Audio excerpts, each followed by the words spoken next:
আসসালামু আলাইকুম। প্রিয় দর্শক, আপনারা জানেন আজকে সকাল থেকে সকল মিডিয়ায় আলোচিত বিষয় ছিল গোপালগঞ্জ। গোপালগঞ্জে আজকে কি হলো? গোপালগঞ্জের এনসিপির একটা পূর্ব ঘোষিত কর্মসূচি ছিল। সেই কর্মসূচির নাম হলো মার্চ টু গোপালগঞ্জ। তার মানে তারা গোপালগঞ্জের দিকে মার্চ করে যাবেন।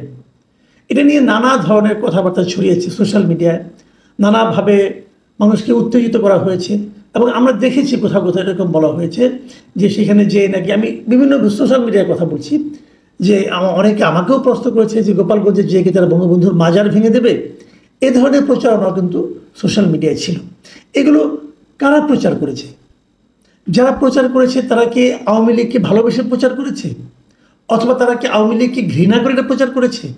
তারা কি এনসিপির পক্ষ হয়ে প্রচার করেছে, নাকি এনসিপিকে বিপাকে ফেলার জন্য প্রচার করেছে?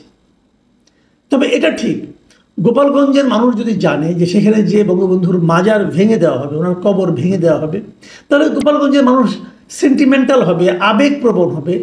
এটা কিন্তু অস্বাভাবিক কিছু না। আমরা কিন্তু এই এনসিপির মধ্যে একটা জিনিস দেখেছি। দেখুন, 17 বছর ধরেন, 16 বছর ধরেন শেখ হাসিনা একটা স্বৈরাচারী শাসন এদেশে কায়েম করেছিল। কে করেছিল? শেখ হাসিনা করেছিল, অথবা শেখ হাসিনার নেতৃত্বাধীন আওয়ামী লীগ করেছিল।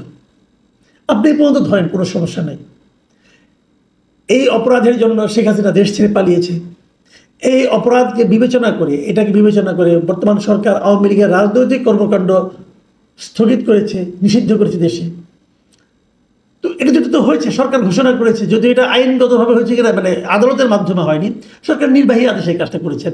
সেই নির্বাহী আদেশে করাটা কতটা ভালো হয়েছে মন্দ হয়েছে সেটা অন্য বিতর্ক, কিন্তু তারা করেছে।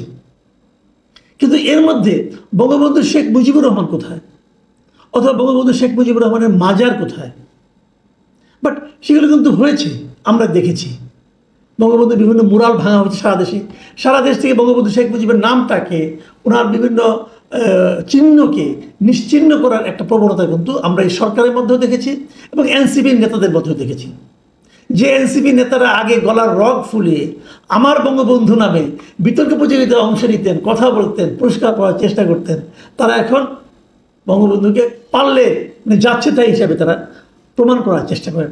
সেটা যেটাই হোক, এখন এইরকম একটা পরিস্থিতি আগেই ক্রিয়েট করে যখন এনসিপির লোকজন গোপালগঞ্জে যায় মিটিং করতে, তো সেখানে গণ্ডগোল হবে এটাই কিন্তু মানুষের সাধারণ একটা ধারণা। কারণ তারা যাওয়ার আগের থেকে আমাকে বিভিন্ন জন সকাল থেকে ফোন করছিলেন যে ওখানে কী হচ্ছে, গোপালগঞ্জে কী হচ্ছে। শেষ পর্যন্ত কী হয়েছে? শেষ পর্যন্ত গোপালগঞ্জে এনসিপি সেই সমাবেশকে কেন্দ্র করে সংঘর্ষ হয়েছে, হামলা হয়েছে, 3 জন লোক মারা গেছে।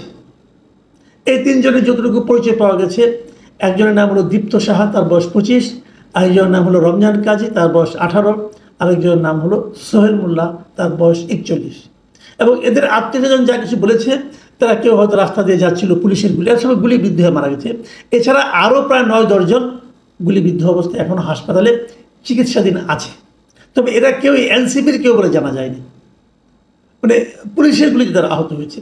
এখন এই ঘটনাটাকে আপনারা কীভাবে বিশ্লেষণ করবেন, কীভাবে মূল্যায়ন করবেন, এইগুলো নিয়ে কিন্তু আলোচনা হতে পারে। তার আগে আমি বরং এই ঘটনার প্রেক্ষিতে এরই মধ্যে সরকার কিংবা প্রধান বিরোধী দল বিএনপি কিংবা জামাতে ইসলাম তাদের প্রতিক্রিয়াটা একটু ছোট করে দেখে নিতে চাই।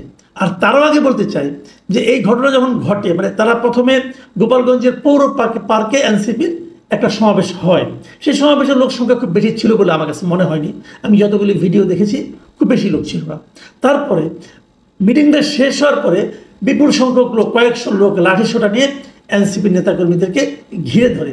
এ সময় পুলিশ এবং সেনাবাহিনীর লোকজন যে সাউন্ড গ্রেনেড, ফাঁকা গুলি এগুলি ছুড়ে তাদেরকে উদ্ধার করে এবং তারা সেনাবাহিনীর সাজোয়া গাড়িতে করে এনসিপির নেতারা গোপালগঞ্জ ত্যাগ করেন।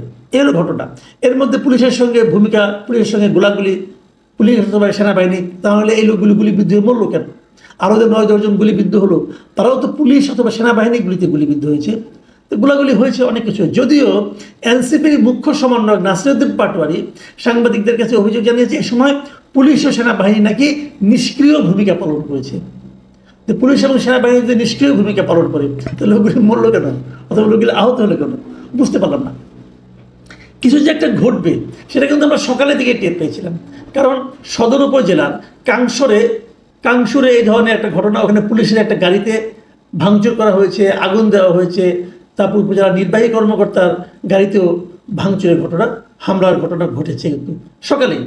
তারপরে এই মিটিংটা আমি বুঝলাম না প্রশাসন কেন করতে দিল, দরকার তো কোনো ছিল না, মিটিংয়েরও তেমন কিছু হয়নি, এটা তো অন্যভাবে হতে পারতো, কিন্তু মারামারি ঘটাতে হবে, ভাঙচুর করতে হবে, লোকজন মরতে হবে। প্রশাসন যখন কোনো মিটিংয়ে 144 জারি করে, নানা রকম পরিস্থিতি বিবেচনা করে, প্রশাসন কি জানতো না এখানে যে এরকম একটা ঘটনা ঘটতে পারে? জানা উচিত ছিল। আমি প্রশাসনের ভূমিকা কিন্তু সমালোচনা করা প্রয়োজন বলে মনে করি। আসলে আমরা দেখি মির্জা ফখরুল ইসলাম আলমগীর কি বলেছেন।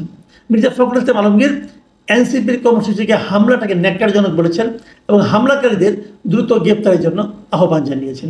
তিনি বলেছেন, আমি যদি ওনার কথাটা পড়ে শোনাই তাহলে উনি কী বলেছেন, উনি বলেছেন ছাত্র জনতার আন্দোলনে আওয়ামী স্বৈরাচারী শাসক গোষ্ঠীর পতনের পর দুষ্কৃতিকারীরা আবারও দেশের অস্থিতিশীল পরিস্থিতি সৃষ্টি সহ নৈরাজ্যের মাধ্যমে ফয়দা হাসিলের অপতৎপরতায় লিপ্ত হয়েছে।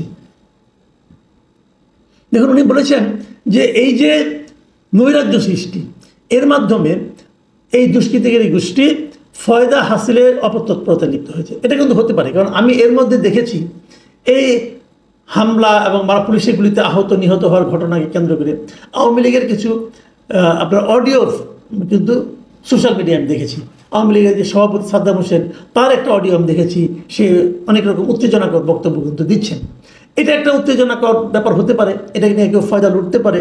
এবং খুব আমি বিশ্বের সঙ্গে এটাও লক্ষ্য করি, আওয়ামী লীগের কোনো নেতা কিন্তু দেশে নাই, তারা বিদেশে বসে বসে বাণী ছাড়ে এবং ওইখান থেকে এসে অনেককে উস্কায়, এবং উস্কানোর পর যখন ঘটনাগুলি ঘটে তখন আওয়ামী লীগের যারা দেশে থাকে তারাই কিন্তু বিপদগ্রস্ত হয়। যাই হোক, এটা তাদের ব্যাপার, তারা এরকম করে আরাম পায় আর এরকম মেনে আরাম পায়, এটা নিয়ে আমি কিছু বলতে চাই না। জামায়াতের আমির একটা ফেসবুকে পোস্ট দিয়েছেন এবং সেখানে উনি বলেছেন, লিখেছেন, গোপালগঞ্জ তো বাংলাদেশেরই অংশ। যতদূর জানতে পেরেছি এনসিপির নেতৃবৃন্দ স্বাভাবিক নিয়মে সর্বপর্যায়ের প্রশাসনের সঙ্গে পূর্ব থেকে আলাপ আলোচনা করে তাদের কর্মসূচি বাস্তবায়নে সহায়তা চেয়েছেন। এটি তাদের রাজনৈতিক অধিকার। কিন্তু এখন যে অবস্থায় এসে দাঁড়িয়েছে, কার্যত মাঠে আইন শৃঙ্খলা রক্ষাকারী বাহিনীর কোনো উপস্থিতি লক্ষ্য করা যাচ্ছে না। অতি দ্রুত সরকারকে অবশ্যই প্রয়োজনীয় পদক্ষেপ গ্রহণ করতে হবে, অন্যথায় ইতিহাসের পূর্ণ দায় সরকারের উপরেই বর্তাবে। এখানে সরকারকে কিন্তু দায়ী করা হচ্ছে এবং সরকার তারপরে কী করবে এটাও দেখার বিষয়। দেখুন, সরকারের ব্যবস্থা নিয়েছে, তারা আজকে বুধবার রাত 8টা থেকে সেখানে কারফিউ জারি করেছে গোপালগঞ্জে। এই কারফিউ চলবে আগামীকাল সন্ধ্যা 6টা পর্যন্ত। কেন এই মুহূর্তে কারফিউর কী দরকার ছিল? হয়তো এনসিপির কেউ নাই, তার মানে এই কারফিউ জারি করা হয়েছে মূলত আমার যেটা ধারণা যে অপরাধীদেরকে ধরার জন্য। যদি এটা হয় ভালো, আমি এটা নিয়ে কিছু বলতে চাই না, কিন্তু প্রশ্ন হলো এটা আজকে সন্ধ্যায় প্রেস উইং জানিয়েছে এবং তারা আরও জানিয়েছে এটার জন্য পুলিশ কন্ট্রোল রুম থেকে সব কিছু নাকি মনিটরিং করা হচ্ছে। এটা জানা গেছে স্থানীয় সরকার উপদেষ্টা আসিফ মাহমুদ সজীব ভুঁইয়ার একটা ফেসবুক পোস্টে। আসিফ মাহমুদ সজীব ভুঁইয়া লিখেছেন, জীবন মৃত্যুর মতো পরিস্থিতি না হলে সাধারণ জনগণ কেউ ঘর থেকে বের হবেন না। ওখানকার যারা আছেন তারা কেউ ঘর থেকে বের হবেন না আপনারা, যদি জীবন মৃত্যুর মতো অবস্থা না হয়।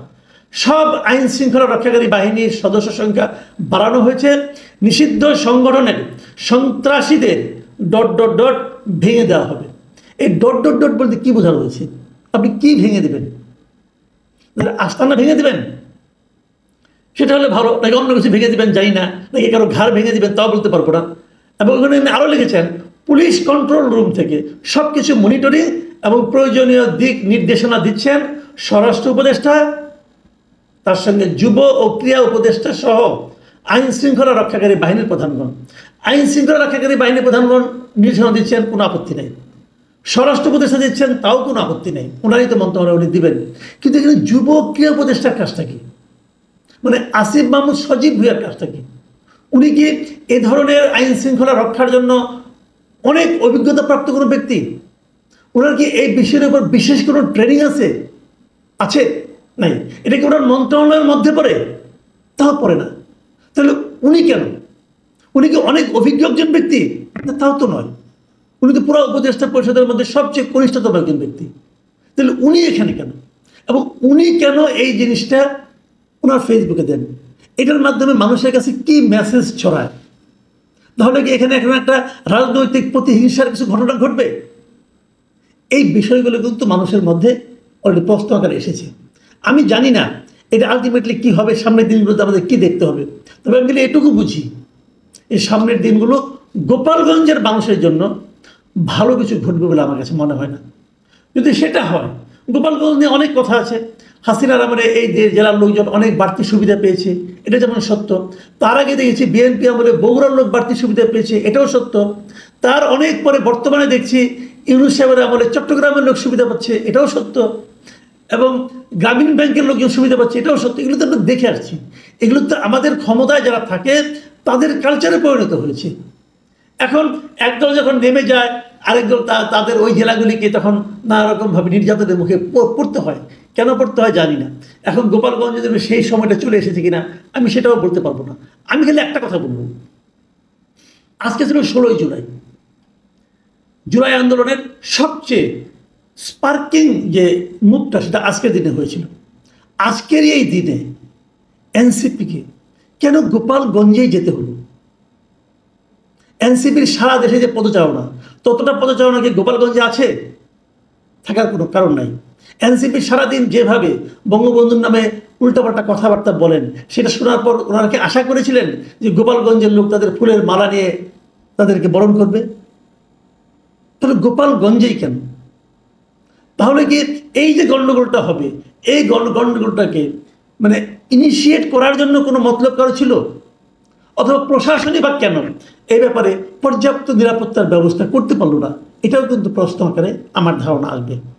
সাধারণ মানুষ এই সমস্ত প্রশ্ন করছে। আপনি হয়তো বলবেন সাধারণ মানুষের প্রশ্নের উত্তর দেওয়া দরকার কি? দেব না, আপনি দেবেন না। কিন্তু মানুষের মনে প্রশ্নগুলি কিন্তু বিদ্যুৎ বেগে ছড়িয়ে যাবে এবং সারা দেশের মানুষের মধ্যে যদি এই ধরনের প্রশ্ন থাকে, সেটা সরকারের জন্য অথবা রাজনৈতিক দলগুলোর জন্য, যারা এই মুহূর্তে খুবই ক্ষমতাভর রাজনৈতিক দল, তাদের জন্য কিন্তু সুখকর কোনো ফল নিয়ে আসবে।